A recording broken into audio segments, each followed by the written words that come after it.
Али Имран сүресі 103-112 аяттар. Барлығың бір адамдай Алланың дінін бекем ұстаныңдар. Шашырап бөлініп кетпеңдер. Алланың жарылқаған сансыз нығметтерін естеріңе түсіріңдерші. Сендер бір-бірлеріңе дұшпан едіңдер. Алла жүректеріңді табыстырды.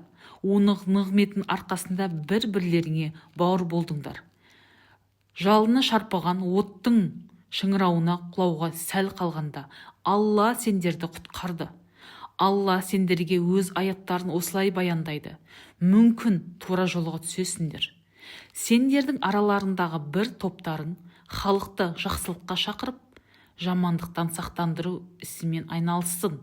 Олар бақытқа кенелушілер.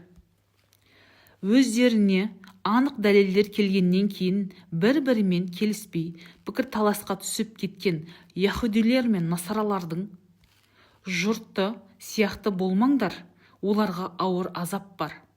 Қиямет күні кейбіреулердің жүздері ағарып, кейбіреулердің жүздері қараяды. Жүздері қарайғандарға иманға келгеннен кейін күпірлікке бардыңдар ма? Енді сол күпірлік еткендерің үшін азапты тартыңдар деген сөз айтылады. Ал жүздері ағарған жандар мәңгі бақи Алланың рақымына бөленеді. Бұл айтылған қағидалар Алланың аяттары. Ақиқатты жамағатқа жеткізуің үшін бұларды саған оқып береміз. Алла барша әлемнің зұлымдыққа ұшырауын қаламайды. Ғарыштары мен жердегінің барлығы Аллаға тән, және барлық іс Аллаға қайтады. Уа Мұхаммед, оған Алланың салауаты мен сәлемі болсын. Сендер барша адамдардың игілігі үшін келген, жақсы істер жасауға бұйыратын, өзге жұртты жамандықтан тыятын, Аллаға иман келтірген сондай бір өнегелі үмбетсіңдер. Егер де кітап иелері иманға келсе, өздеріне жақсы болар еді. Олардың арасында иманға келушілер де бар, бірақ көпшілігі пасықтар. Тигізетін азғантай залалдары болмаса, олар сендерге үлкен зиян жасай алмайды.